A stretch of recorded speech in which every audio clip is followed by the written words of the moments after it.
¿Alguna vez te han hecho sentir que ya no sirves? Que después de haber entregado tu vida entera, tu propia familia te ve como una carga, un estorbo que hay que desechar. Lo que pasa en esta historia te dejará en shock, porque nadie espera que una madre, después de haberlo dado todo, termine en la calle bajo la lluvia, y por algo que sus propios hijos llamaron basura. Un cuadro viejo fue el motivo, pero lo que nadie sabía era el secreto que ese cuadro guardaba. Esta historia rompe con todo lo que creemos sobre la familia, el valor de las cosas que no brillan y los silencios que pesan más que los gritos. Presta mucha atención. ¿Y si te dijera que esa humillación, esa traición que te rompió el corazón, es en realidad una señal de que Dios está a punto de entregarte tu mayor milagro? Y si te dijera que fue un caballo el que desenterró la verdad, quédate, porque lo que estás por ver te va a sacudir el alma y quizás también te haga cuestionar, ¿qué harías tú si descubrieras que lo que despreciaste era tu verdadero tesoro? Muchas personas que sienten esta misma herida ven nuestras historias, pero la mayoría no está suscrita. Si tú crees que Dios puede transformar la peor de las traiciones en tu más grande bendición, suscríbete ahora mismo y activa la campanita. Así no te perderás ni una sola historia que toca el corazón, porque la justicia de Dios, como verás hoy, siempre encuentra un camino. Mira, amigo mío, cómo empieza esta historia, no con el estruendo de una guerra, sino con el silencio helado que precede a la crueldad más profunda, esa que nace en el corazón de un hogar. Imagínate la escena. Una tarde gris en San Pascual de la Cumbre, un pueblito enclavado en los cerros de Puebla, donde el cielo parecía llorar junto con el alma de una anciana. La lluvia caía sin piedad, un telón de fondo para el drama que estaba a punto de desatarse, golpeando los tejados de lámina y corriendo por las calles empedradas como lágrimas de Dios. Ahí, frente a una casa de fachada, descascarada que alguna vez fue su refugio, se encontraba doña Salma Rentería, una mujer de 74 años, con la piel curtida por el sol y las arrugas como mapas de una vida de sacrificios. Sus hijos, Renato y Estefanía, la estaban por expulsar. La razón, o más bien la excusa, era un cuadro viejo, una reliquia de sus abuelitos que para ellos no era más que un estorbo, un trozo de basura que se interponía entre ellos y el dinero. «Ya no sirves, mamá, no podemos seguir así», le dijo Renato, su hijo mayor, con una voz cargada de una impaciencia que era una forma de maltratar, de golpear el espíritu sin levantar la mano. La estaban humillando, arrojándola a la calle como a un perro, y todo por un cuadro que sin saberlo contenía el secreto que podría cambiar su destino. Esa violencia, la que no deja moretones en la piel, pero destroza el alma, es la que más le duele a Dios, porque se disfraza de necesidad, de lógica, pero en el fondo no es más que el más puro y salvaje odio. La crueldad de un hijo hacia una madre es una afrenta que sacude los cimientos del cielo. Piensa en esto. Salma, esa anciana de mirada miel profundo, había criado sola a sus hijos desde que enviudó a los 39. Puedes imaginar las noches que pasó en vela, bordando a mano hasta que sus dedos sangraban, lavando ropa ajena en el agua helada del río, vendiendo tamales en la plaza del pueblo, todo para que ellos, sus niños, tuvieran un futuro, para que no conocieran la miseria que ella había tenido que arrostrar. Y ahora esos mismos hijos la miraban como si fuera una carga, un mueble viejo que ya no combinaba con sus vidas. «Ese cuadro vale dinero, mamá, y es lo que necesitamos», insistía Renato, sus ojos verdes apagados por las deudas y la ambición. No veía la herencia de amor que la pintura representaba. No veía las manos de su abuelo, un campesino de manos nobles, ni la mirada firme de su abuela. Solo veía una salida a sus problemas, una solución que implicaba abandonar a su propia madre. ¿No es esa la máxima humillación? Ser reducido a un objeto, a un obstáculo. Es una forma de enterrar en vida a la persona que te dio el ser, de encadenar su dignidad al poste del egoísmo. El orgullo les había vuelto el corazón de piedra, y en su ceguera no entendían que estaban a punto de cometer un error que marcaría su destino para siempre. Estaban rechazando a su única verdadera riqueza por un puñado de monedas. La escena era un espectáculo de dolor silencioso, observado por los vecinos desde la seguridad de sus ventanas. Nadie se atrevió a intervenir. ¿Miedo? ¿Indiferencia? Quizás un poco de ambos. Así es como el mal florece, amigo, en el silencio de los buenos. Conocían la historia de Salma. La habían visto luchar como una leona por sus cachorros. La habían visto envejecer con la gracia de los árboles que se doblan con el viento, pero nunca se quiebran. Y ahora la veían ser expulsada de su propio hogar, una casa construida con el sudor de su abuelo, un granjero honorable. La veían caminar bajo la lluvia torrencial, empapada hasta los huesos, pero con la cabeza en alto, apretando contra su pecho el bulto envuelto en una cobija gris. El cuadro. Cada paso que daba en el lodo era un testimonio de su fortaleza, de su negativa a ser completamente destruida. No miró atrás, porque mirar atrás habría sido darles el poder de verla rota. Y Salma, a pesar de la violencia de ser rechazada, no estaba rota. Estaba herida, sí, pero su espíritu, forjado en el fuego de la adversidad, seguía intacto.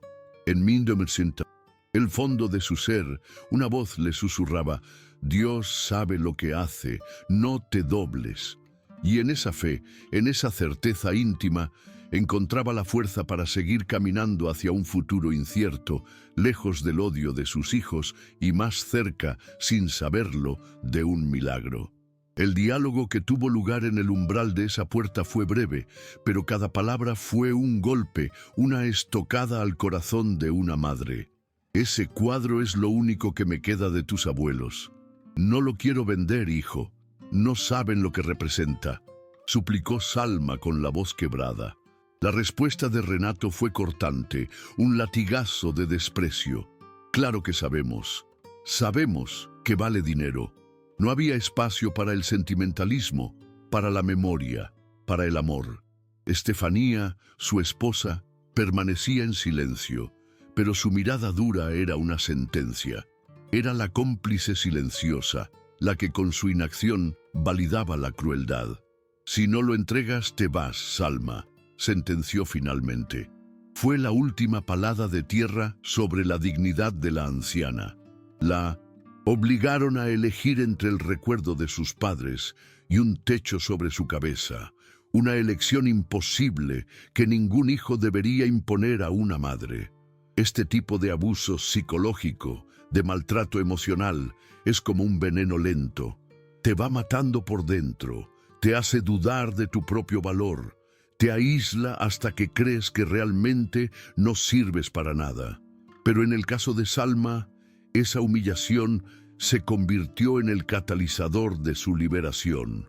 Al cruzar el umbral, al sentir la lluvia fría en su rostro, no solo estaba siendo expulsada de su casa, estaba siendo empujada hacia su verdadero destino, un camino que la alejaría de la oscuridad para llevarla hacia la luz de la verdad y la justicia divina. Mientras Salma se alejaba por las calles inundadas de San Pascual, una figura la observaba a lo lejos desde los campos que bordeaban el pueblo. No era una persona, era un caballo, Rayo, un ejemplar marrón de crines oscuras y ojos sabios, propiedad de su única amiga, Regna Martínez. El animal permanecía quieto bajo la lluvia, como una estatua viviente, y aunque nadie lo notó en ese momento, algo en su mirada parecía conectar con el dolor de la anciana.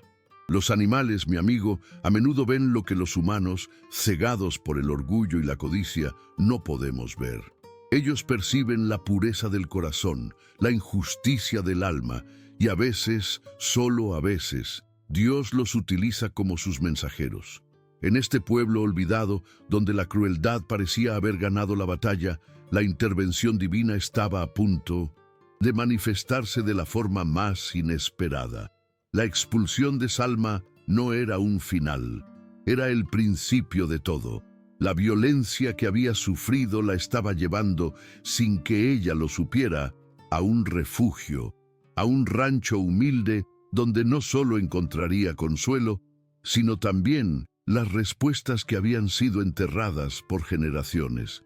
El camino era largo y doloroso a través del bosque oscuro de la traición, pero al final del sendero la esperaba un milagro que cambiaría no solo su vida, sino la de todos los que la habían despreciado. La justicia de Dios es paciente, pero siempre llega. Después de ser arrojada a la tormenta, después de sentir el látigo de la humillación, Salma caminó. ¿A dónde va uno cuando ha sido expulsado del único lugar que conoce? Cuando tu propio hijo te ha maltratado y tu nuera ha consentido la violencia con su silencio, solo queda caminar hacia lo desconocido. Durante 2 horas, esta anciana mujer, esta madre rechazada, caminó por las calles de su pueblo, que ahora le parecían extrañas y hostiles. Se adentró por los senderos de lodo que salían de San Pascual, dejando atrás las luces y el murmullo de la gente, internándose en la boca oscura del bosque que rodeaba el rancho de su amiga. Cada paso era una oración silenciosa, una súplica a Dios para no desfallecer, y Dios, que nunca abandona a un corazón justo, guió sus pasos. A lo lejos, a través de la neblina y la cortina de agua, vio una lucecita parpadeante, el humo saliendo de una chimenea. Era el rancho de Regna Martínez, un lugar al que los vecinos llamaban el Nido de la Virgen, un pequeño santuario de paz en medio de la desolación. Este no fue un hallazgo casual, amigo mío. Fue el primer destello del milagro. Dios, en su infinita sabiduría, la estaba llevando de un lugar de odio a un refugio de amor, de la casa de la crueldad al rancho de la compasión. Al llegar al portón, empapada de pies a cabeza y con el alma temblando, Salma golpeó suavemente. La puerta se abrió y la luz de una linterna reveló el rostro de Regna, una mujer viuda sin hijos, pero con un corazón tan grande como el cielo del pueblo. Al ver a su amiga en ese estado, no hubo preguntas, no hubo juicios, solo hubo acción, la acción del amor verdadero.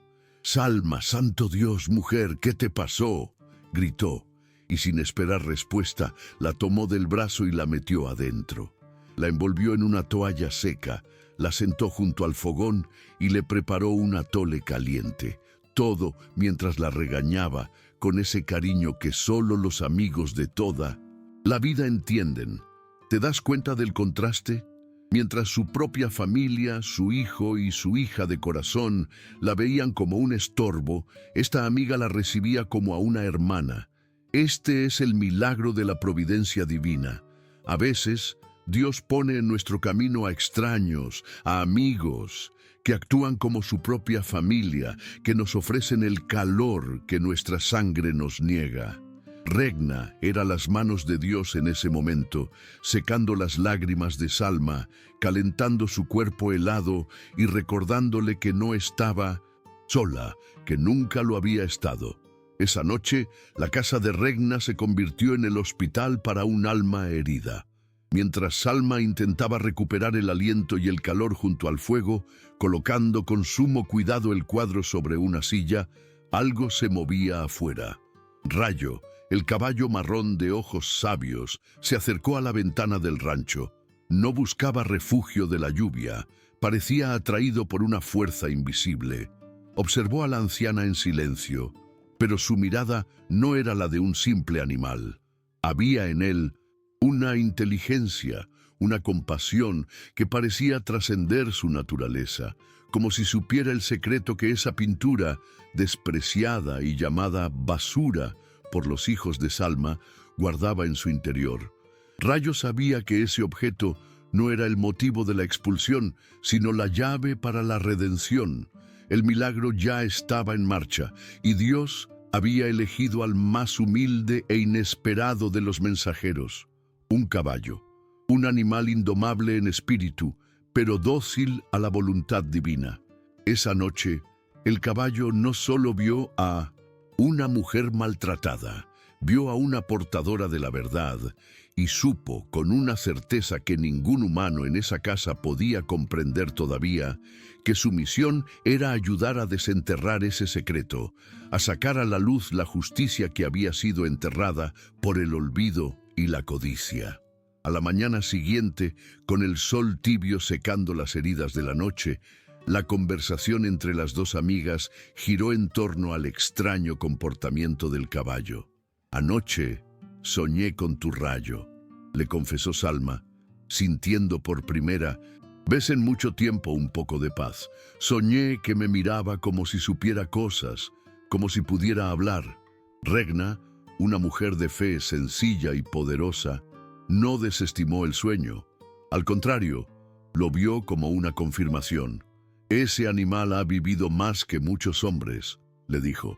«A veces hace cosas bien raras, como si entendiera lo que uno siente». Cuando Salma le contó que el caballo se había acercado y había puesto la frente sobre la manta que cubría el cuadro, Regna supo que no era coincidencia. «Si se queda mirando ese cuadro es por algo. Quizá Dios quiere decirnos algo», afirmó. «Aquí ves, amigo, cómo opera la fe. Donde una mente escéptica vería casualidad, un corazón creyente ve una señal. La intervención divina no siempre es un mar que se abre o un muerto que resucita. A menudo es un susurro, un sueño, la insistencia de un animal.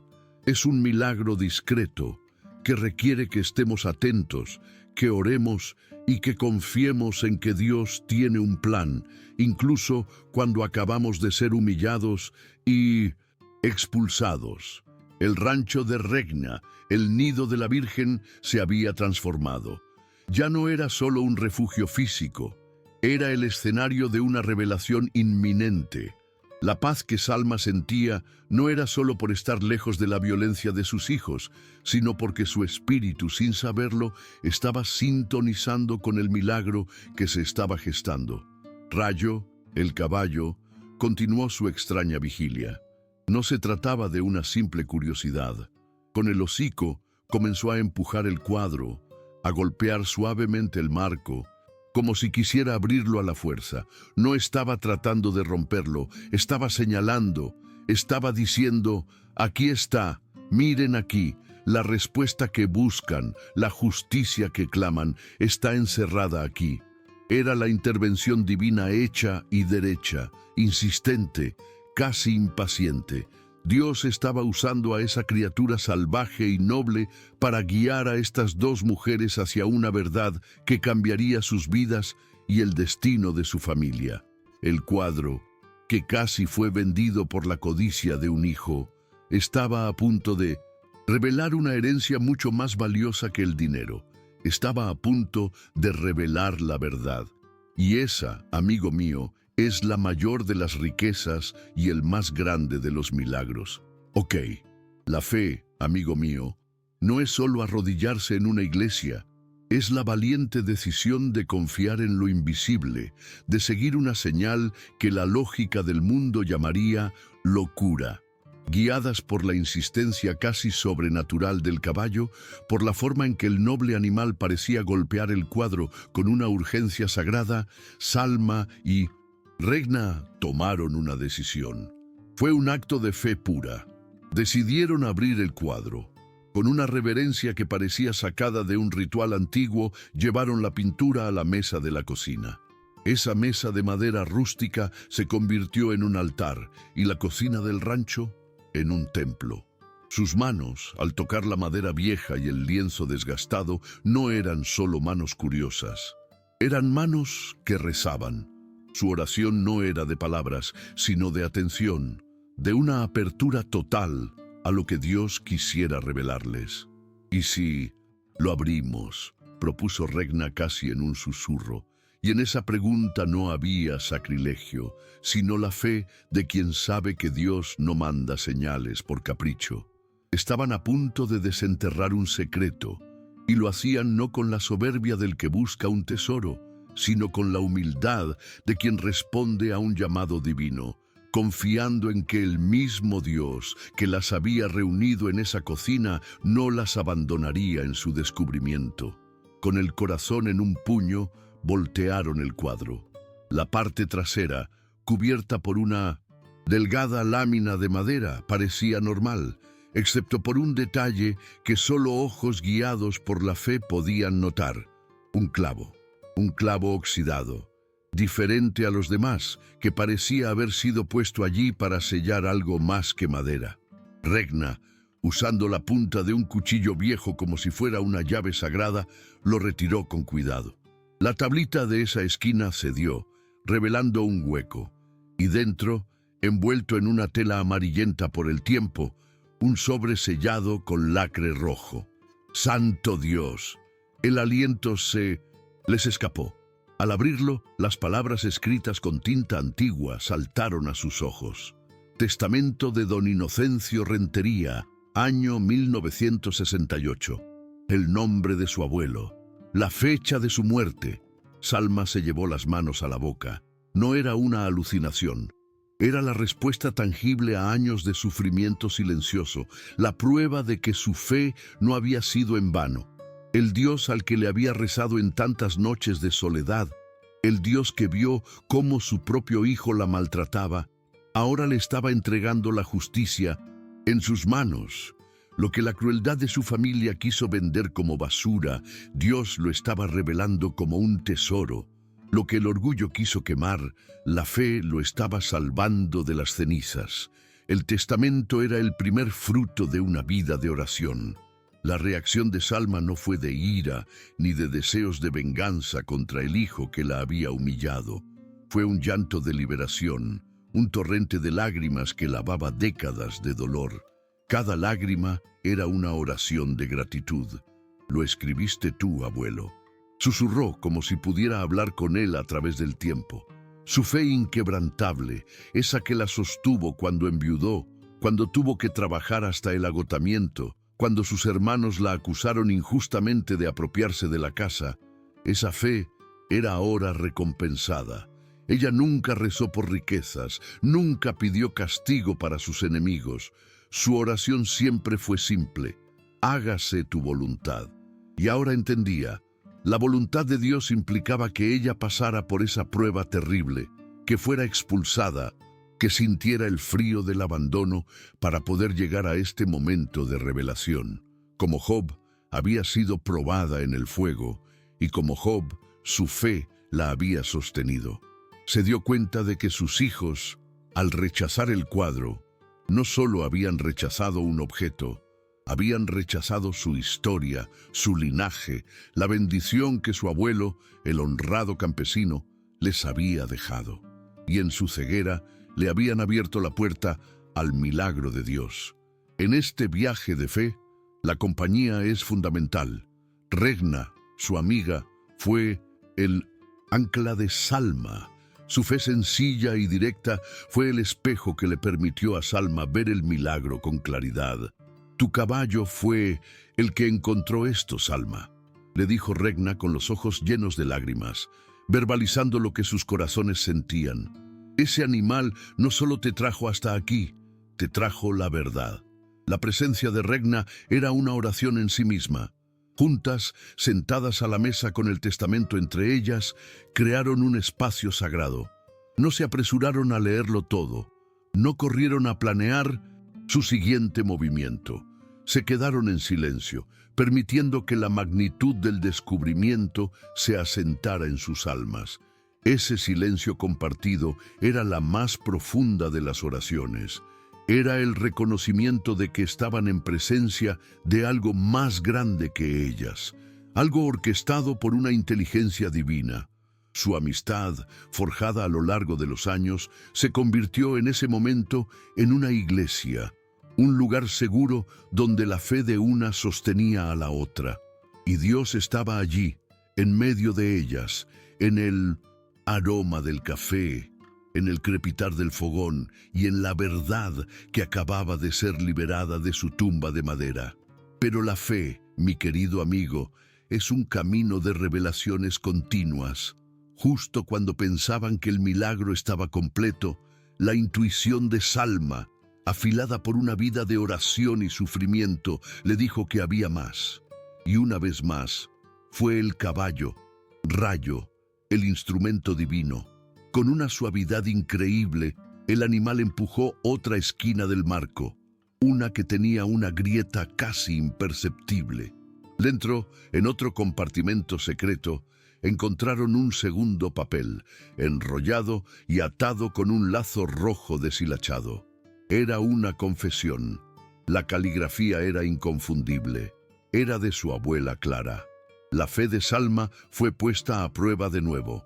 Una cosa era encontrar un testamento que la nombraba heredera, que le daba la justicia que merecía.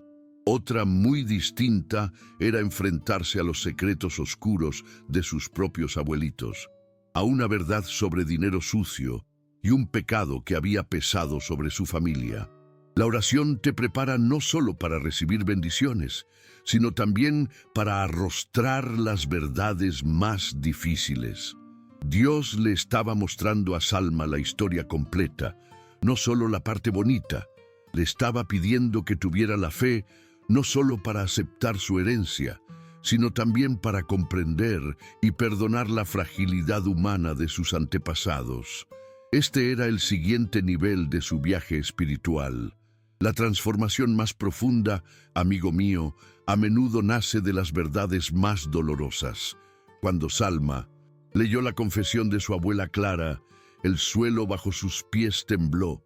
La casa que amaba, el refugio de su infancia, el legado por el que había sido expulsada, estaba manchado, construido en parte con dinero sucio, fruto de un chantaje, un secreto que su abuela, la mujer del carácter de volcán, había decidido enterrar en el corazón del cuadro. ¿Qué hacer con una verdad así? El camino fácil habría sido el del juicio, el de la decepción. Podría haber sentido que toda su lucha había sido por una mentira. Pero aquí es donde la verdadera transformación comienza. En lugar de condenar, Salma buscó comprender. Vio a sus abuelitos no como santos, sino como seres humanos desesperados, un campesino y una bordadora que, acorralados por la pobreza, tomaron una decisión difícil. La confesión no era una mancha, era una herida. Y al verla, Salma no sintió rabia, sino una profunda compasión. El primer paso de su transformación fue perdonar a los muertos, entender que el pecado de sus ancestros no definía su legado, sino su lucha por la redención. El perdón a sus abuelos cambió la naturaleza de su herencia. La casa ya no era solo un bien material, era un símbolo de la lucha humana entre el error y la redención. Su abuelo Inocencio, carcomido por la culpa, había intentado hacer justicia a través de su testamento, nombrando heredera a la única nieta que lo cuidó, a la niña que no lo abandonó. Salma, al perdonarlos, eligió honrar esa parte de la historia. Eligió ver el amor y el arrepentimiento, no el error. Esta decisión la liberó. Ya no estaba luchando por un objeto, sino por una historia de redención. Esta nueva perspectiva, nacida de la oración y la compasión, la preparó para la prueba más grande de todas: perdonar a los vivos. Perdonar a aquellos cuya crueldad aún estaba fresca en su memoria, a su hijo y a su nuera que la habían maltratado con el desprecio más frío. La transformación interior es el requisito previo para el perdón exterior. No puedes dar lo que no tienes, y Salma, al perdonar a sus abuelos, había llenado su corazón de una gracia que ahora podía extender a otros. Ahora, con el testamento en una mano y la confesión en la otra, Salma se enfrentaba a una encrucijada. Tenía el poder, tenía la verdad. Podía regresar a San Pascual como un ángel vengador, blandiendo los papeles como una espada. Podía humillar a su hijo como él la había humillado a ella. Podía expulsarlo de la casa que, legal y moralmente, siempre había sido suya. La tentación de la justicia humana del ojo por ojo era inmensa. ¿Quién no querría hacer que aquellos que le causaron tanto dolor arrostraran las consecuencias de su maldad? Pero Salma, en su humilde rancho, en conversación con Regna y en el silencio de su oración, estaba siendo transformada. Comprendió que usar la verdad para golpear y destruir la convertiría en lo mismo que ellos, alguien que usa el poder para causar dolor. Dios no le había dado esta revelación para que se vengara, sino para que se sanara. Y la sanación completa solo podía venir a través del acto más difícil y divino de todos, el perdón. Decidió que no usaría la verdad como un arma, sino como un espejo. El día de la prueba llegó en una camioneta polvorienta. Sus hijos, Renato y Luciana, junto con el yerno, no aparecieron en el rancho para pedir perdón. Vinieron a reclamar. Se habían enterado por un tasador que el cuadro viejo valía mucho más de lo que pensaban. Su codicia, lejos de disminuir, había aumentado. «Vinimos por el cuadro», dijo Renato sin rodeos. En ese momento Rayo, el caballo, el guardián silencioso, se interpuso en su camino, plantándose frente a ellos como una muralla de dignidad animal, un claro mensaje de que sus intenciones impuras no eran bienvenidas. La escena era la prueba de fuego para la transformación de Salma. Ante la crueldad y la codicia renovadas de sus hijos, podría mantener su resolución de perdonar. Fue entonces cuando salió al porche, serena, y con una calma que desarmó su arrogancia. Simplemente levantó el sobre amarillento. «Aquí está la verdad», dijo. No gritó, no acusó. Dejó que el documento hablara por sí mismo. Un espejo que les devolvió la imagen de su propia miseria moral. Ante la evidencia irrefutable del testamento, el orgullo de sus hijos se hizo añicos. La vergüenza los invadió.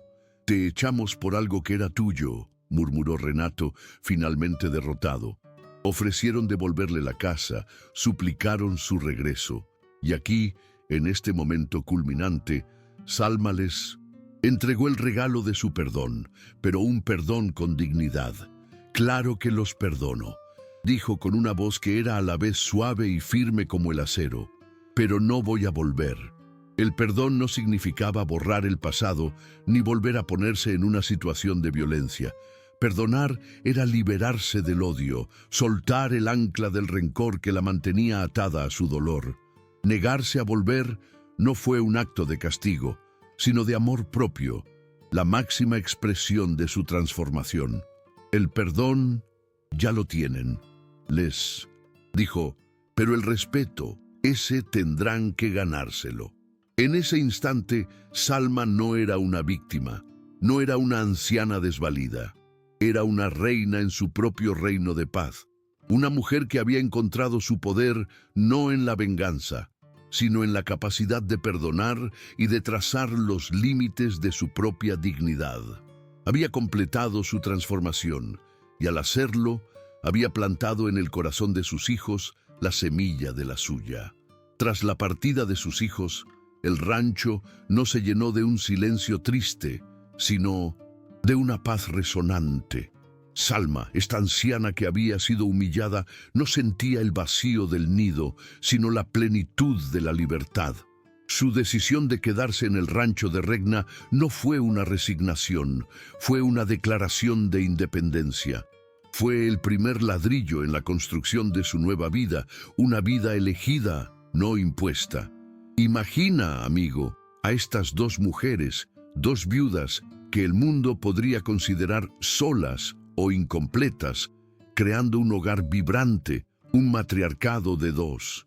Juntas, en el Shinto nido de la Virgen, demostraron que la fuerza de una mujer no reside en su conexión con un hombre o en su utilidad para sus hijos, sino en su propia alma y en la solidaridad con sus hermanas. Salma ya no era la madre de Renato, la anciana que estorbaba. Era Salma Rentería, dueña de su destino, forjando su propio camino en la tierra que Dios le había mostrado, lejos del abuso y la violencia. Este fue su verdadero empoderamiento, la elección consciente de su propia paz. El empoderamiento de Salma no fue pasivo, fue creativo.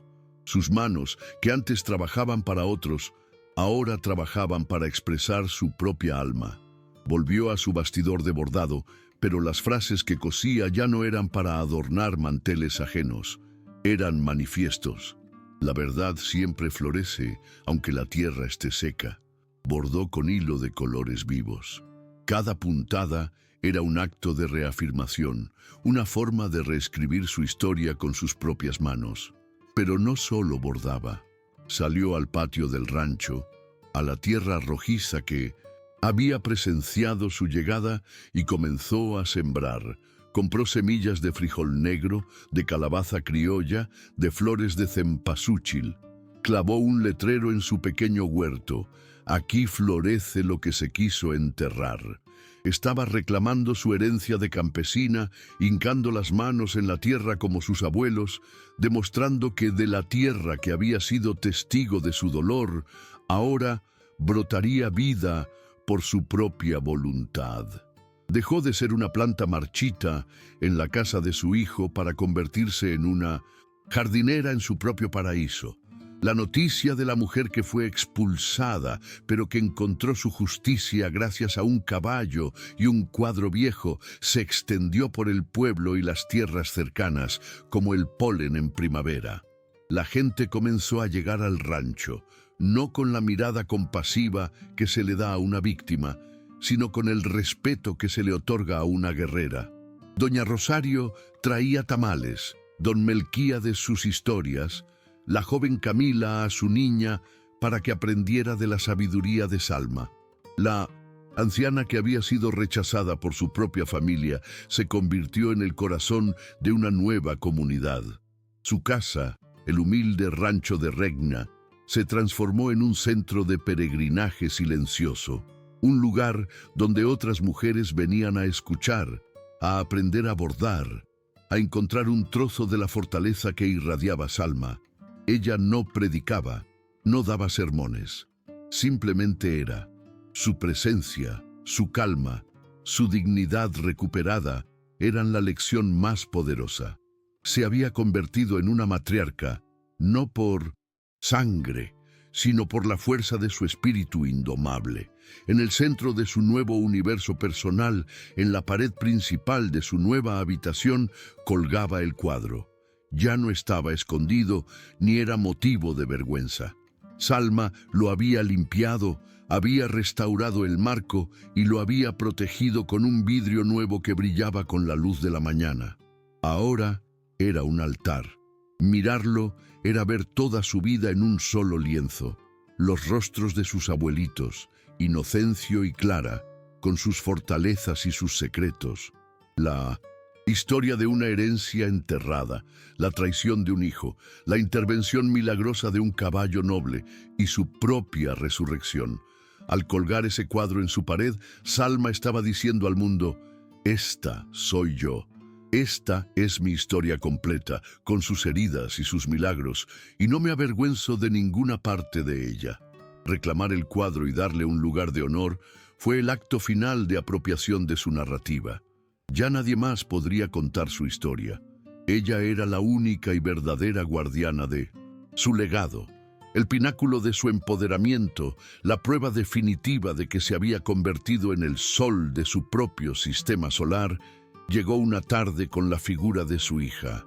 Luciana regresó sola, a pie, despojada de su arrogancia.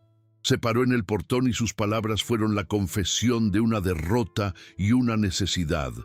No vengo por el cuadro, ni por la casa. Vengo por ti, mamá, porque me haces falta.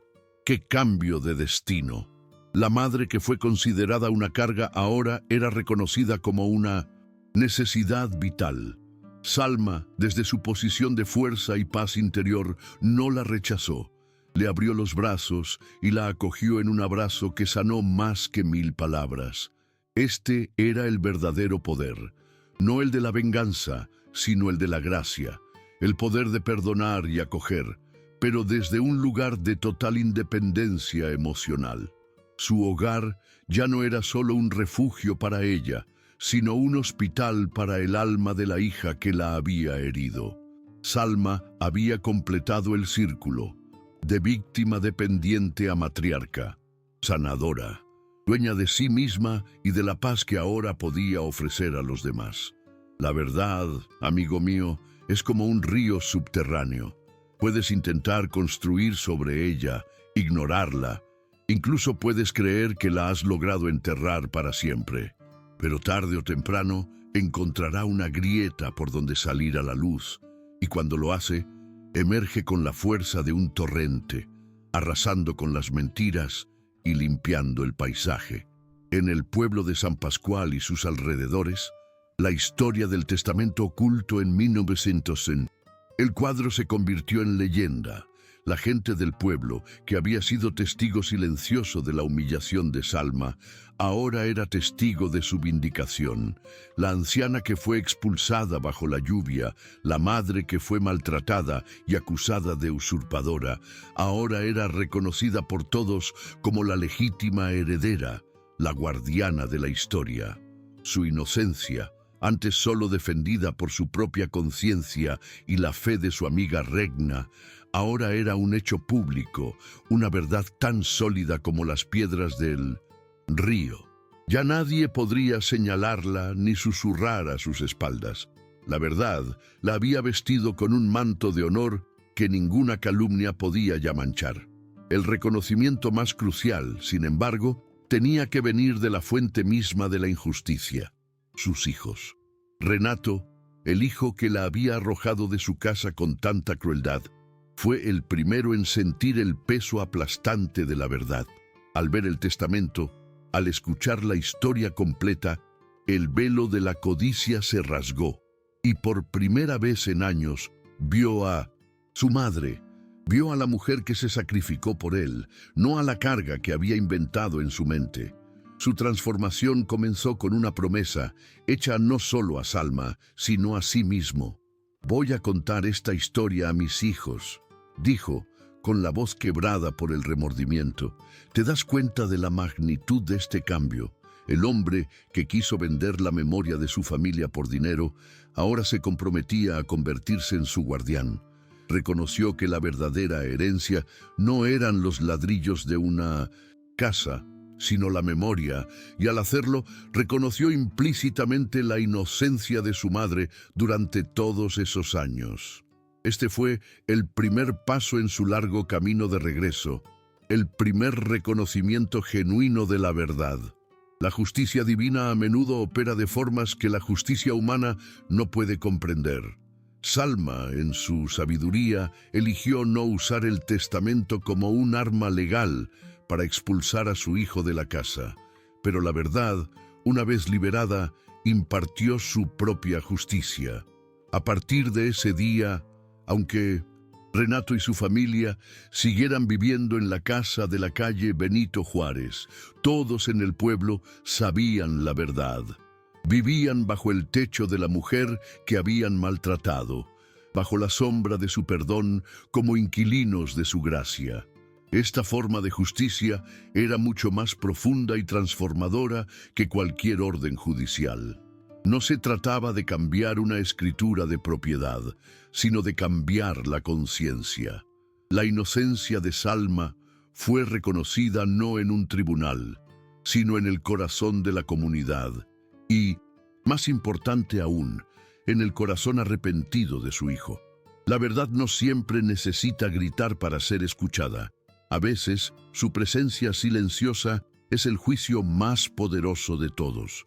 El cuadro, el objeto central de toda esta saga, también fue transformado por la luz de la verdad. Dejó de ser una simple pintura vieja para convertirse en la prueba irrefutable, el testigo mudo que había guardado el secreto durante décadas. Cuando los vecinos visitaban a Salma en el rancho y ella los invitaba a su cuarto para ver el cuadro, no estaban mirando una obra de arte, estaban presentando sus respetos a un milagro. Miraban los rostros pintados de inocencia y clara y sentían el peso de la historia, la solemnidad de la verdad revelada. El cuadro se convirtió en el símbolo de la inocencia de Salma. La misma reliquia que su hijo consideró basura y quiso vender, era ahora el emblema sagrado de su honor y de la fidelidad de Dios.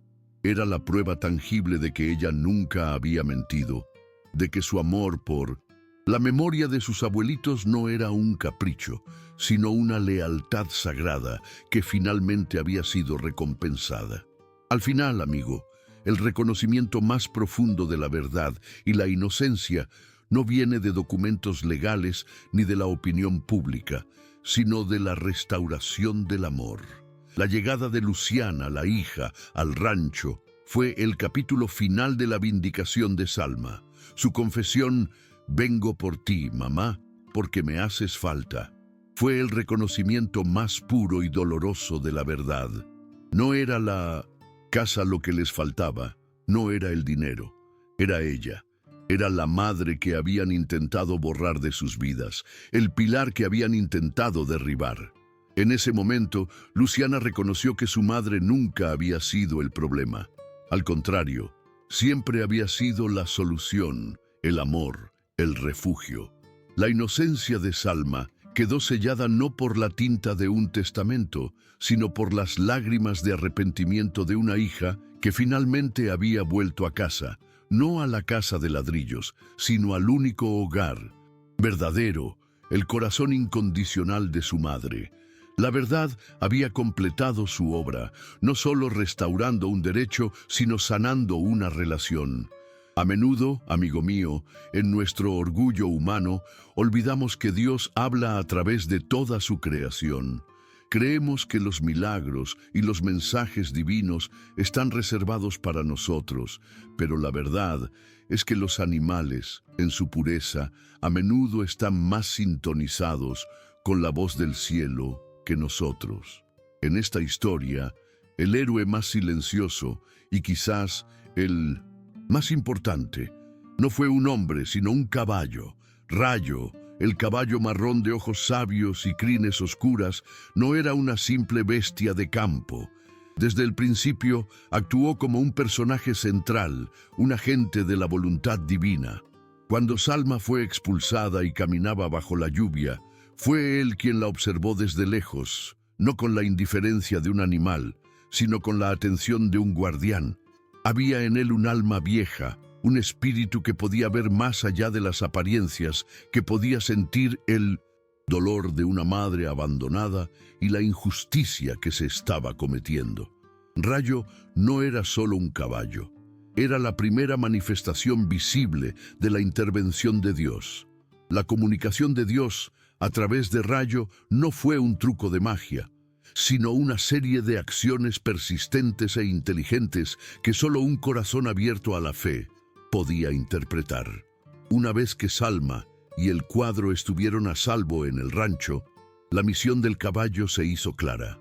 No se limitó a estar cerca, actuó. Con una insistencia que rozaba lo sobrenatural, comenzó a empujar el cuadro con su hocico y su frente. No lo hacía con violencia, sino con intención. Era como si estuviera golpeando una puerta secreta, intentando decir en su lenguaje sin palabras: «Miren aquí, la respuesta está aquí». Estaba tratando de desenterrar el secreto que los humanos habían escondido. Mientras una mente cínica vería el comportamiento de un animal aburrido, Salma y Regna, guiadas por su fe, vieron el dedo de Dios señalando el camino. Caballo no estaba simplemente jugando, estaba obedeciendo una orden celestial, actuando como el catalizador físico del milagro que estaba a punto de desplegarse. Más allá de ser un mensajero, Rayo demostró ser un juez de carácter y un protector formidable. Su sabiduría animal le permitía ver la verdad en el corazón de los hombres. Cuando Renato y Luciana llegaron al rancho, no con arrepentimiento, sino con la misma codicia que los había llevado a expulsar a su madre, Rayo sintió su maldad. Sin que nadie se lo ordenara, se levantó y se plantó en medio del portón, bloqueándoles el paso. Su postura era la de un guerrero, un guardián silencioso que protegía el santuario de paz que Salma había encontrado. No necesitó relinchar ni mostrarse agresivo. Su presencia imponente y su mirada fija fueron suficientes para comunicar que la crueldad no era bienvenida en ese lugar.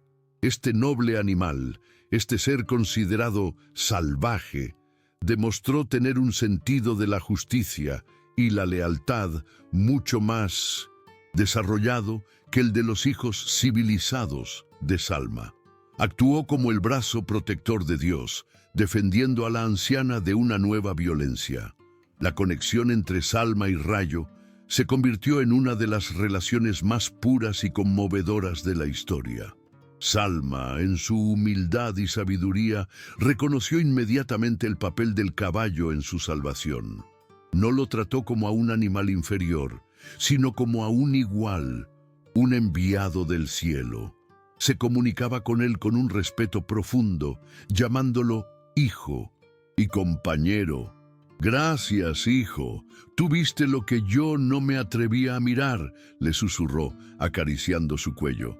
Esta interacción revela mucho sobre el carácter de Salma, su capacidad para ver el alma en un animal, para agradecerle como a una persona, es la marca de un espíritu verdaderamente evolucionado.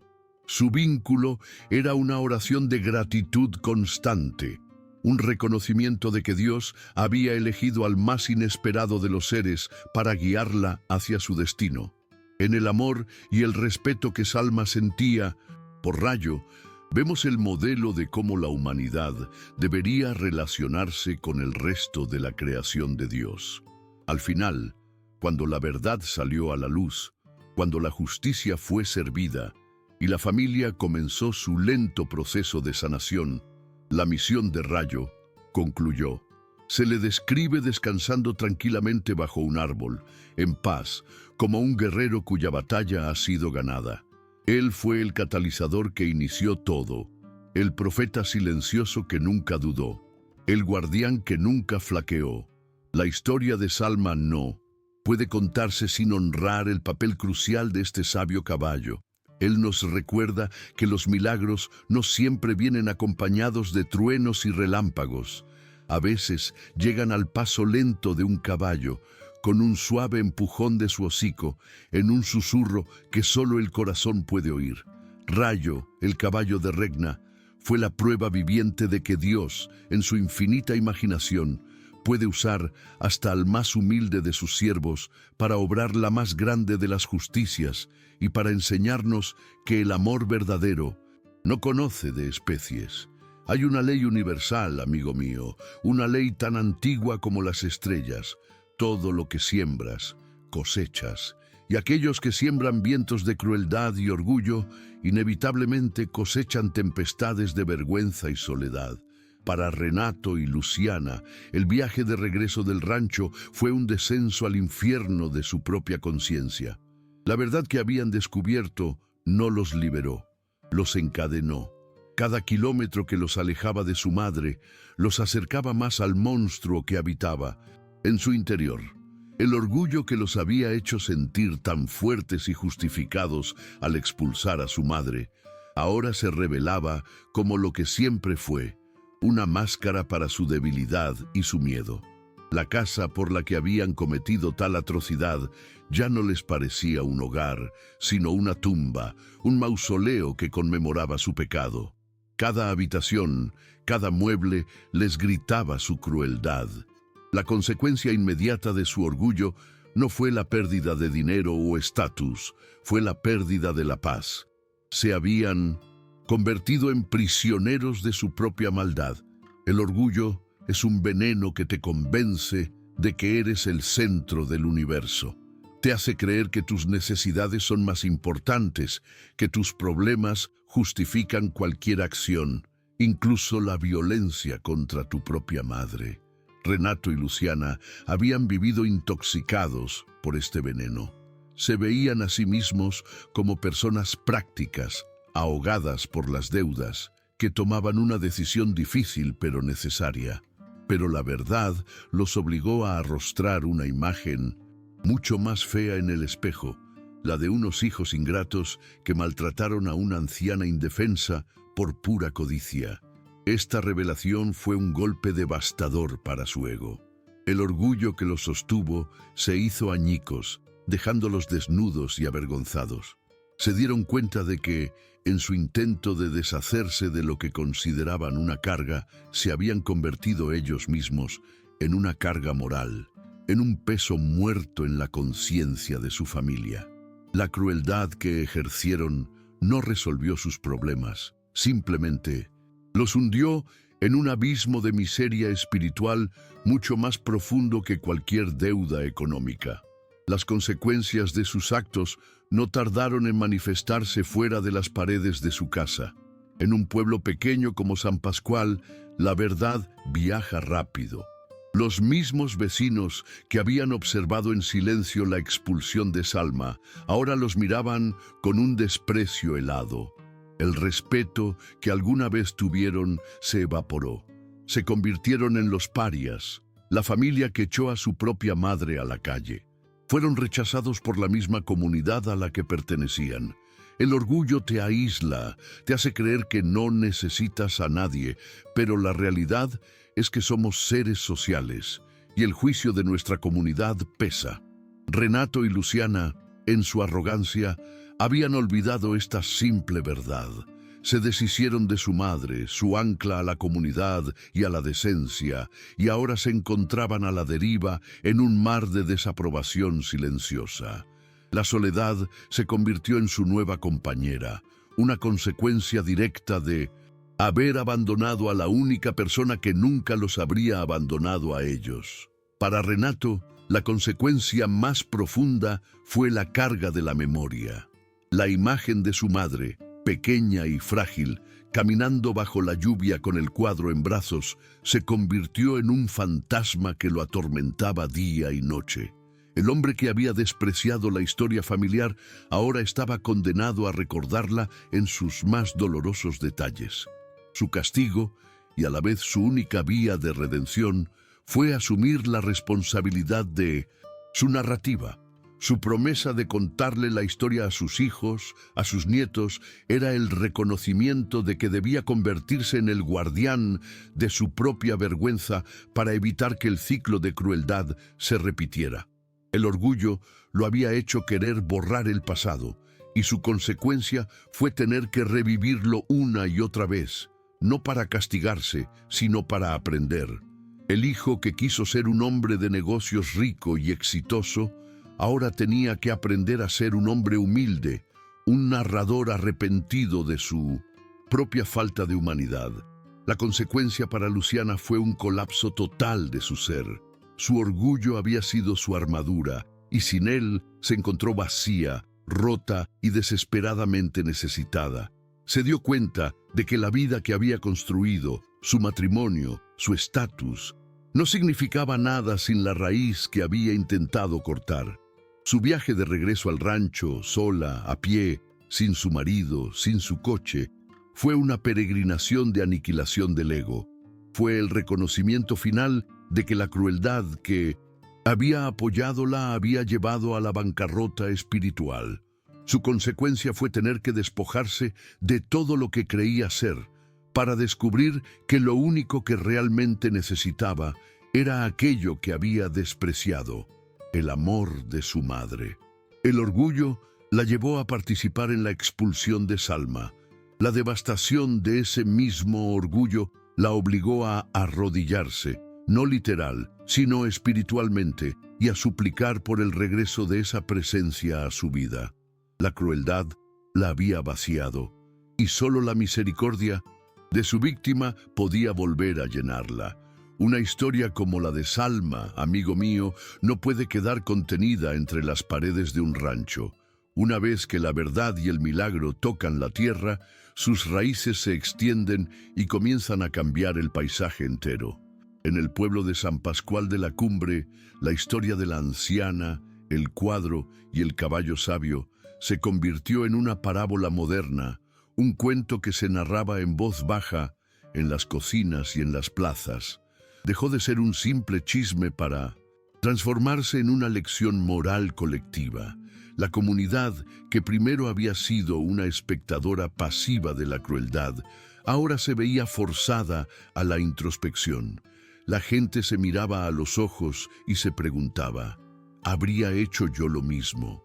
¿Cómo trato a mis propios mayores? ¿Qué valor le doy a la memoria frente al dinero? El brutal acto de una familia había servido como un espejo para todo el pueblo, provocando un despertar de la conciencia, un cambio sutil pero profundo en el alma de la comunidad. El epicentro de este cambio fue, sin duda, el humilde rancho de Regna, que pasó de ser un refugio a ser un faro. El nido de la Virgen se convirtió en el nuevo corazón de la comunidad, un lugar donde la gente no iba a rezar a una imagen, sino a aprender de una mujer de carne y hueso que había encarnado la fe y la resiliencia. Salma, con su espíritu generoso, organizó una reunión en su patio, no para celebrar su victoria, sino para agradecer y compartir. Los vecinos llegaron con lo que tenían: tamales, sonrisas, abrazos, historias. En esa comida compartida bajo las bugambillas se estaba tejiendo una nueva red social, una basada en el respeto mutuo, la solidaridad y la sabiduría de los mayores. El rancho se convirtió en la prueba viviente de que la verdadera riqueza de un pueblo no está en sus posesiones, sino en la fuerza de sus lazos comunitarios, lazos que la crueldad y el individualismo habían estado a punto de romper. Quizás el cambio más significativo fue la forma en que la comunidad comenzó a mirar a sus propios ancianos. La historia de Salma fue un recordatorio escalofriante de lo fácil que es desvalorizar a quienes nos dieron la vida, de verlos como una carga en lugar de como un tesoro de sabiduría e historia. El miedo a cometer el mismo pecado que Renato y Luciana inspiró una renovada devoción filial en todo el pueblo. Los hijos visitaban a sus padres con más frecuencia. Los nietos escuchaban con más atención las historias de sus abuelos. Se reavivó un respeto por las canas, por las manos arrugadas, por los pasos lentos.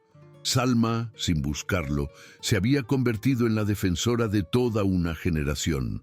Su sufrimiento personal y su posterior vindicación habían servido para recordar a todos una verdad fundamental. Una sociedad que no honra a sus ancianos es una sociedad que ha perdido su alma. El legado de esta historia estaba destinado a perdurar mucho más allá de los protagonistas. La narrativa se grabaría en la memoria del pueblo, pasando de padres a hijos, de abuelos a nietos. Rayo, el caballo, sería recordado no como un simple animal, sino como un ser casi mítico, un ángel guardián enviado por Dios. El cuadro de los abuelos se convertiría en una reliquia local, un símbolo sagrado de la verdad que no puede ser enterrada, y doña Salma Rentería sería inmortalizada en la memoria colectiva como la matriarca que a través de su fe inquebrantable y su inmensa capacidad de perdón, le enseñó a su pueblo el verdadero significado de la justicia, la dignidad y la gracia. La violencia y la crueldad de una sola familia, por una extraña alquimia divina, habían terminado por fortalecer la fibra moral de toda la comunidad, dejándoles una nueva historia fundacional que reforzaría sus mejores valores para las generaciones venideras. Y así, la historia concluye, pero la vida continúa en el rancho, llena de una paz duradera. Salma, sentada en su mecedora, observa el mundo que ha ayudado a sanar. Su hija, Luciana, está a su lado, no como una visita, sino como una discípula, aprendiendo a remendar no solo telas, sino también su propia alma. Los vecinos van y vienen, compartiendo la vida, creando una familia no de sangre, sino de espíritu. Y bajo el gran mezquite, Rayo descansa, su misión cumplida, su paz ganada. Salma cerró los ojos, meciéndose suavemente, y entendió el milagro en su totalidad. Dios había tomado el acto más feo de traición y humillación y lo había transformado en un instrumento de sanación masiva. Demostró que el dolor, cuando se enfrenta con fe, puede convertirse en semilla y que no hay justicia más fuerte ni más hermosa que la que nace del perdón y florece en el corazón de una comunidad unida. No era un final, era el verdadero e eterno comienzo. Direcionamento 6. Quando você disser "terminei", siga as seguintes instruções. Com base no título, nos tópicos feitos acima e nos exemplos a seguir, crie uma introdução que seja direta, impactante e prenda a atenção do espectador logo no início. Use um tom sensacionalista, tocando na dor espiritual do ouvinte, gerando curiosidade imediata e prometendo uma solução rápida e poderosa baseada na fé. A introdução deve conter afirmações fortes, criando urgência para que o ouvinte sinta que precisa assistir ao vídeo até o final, para não perder algo crucial para sua vida espiritual. Além disso, inclua na introdução um pedido de inscrição, mencionando que muitas pessoas que assistem aos vídeos do canal não estão inscritas. Faça o pedido de forma natural e persuasiva, incentivando o espectador a se inscrever para não perder conteúdos futuros. Evite enrolações e vá direto ao ponto, sempre prometendo uma recompensa espiritual clara e transformadora.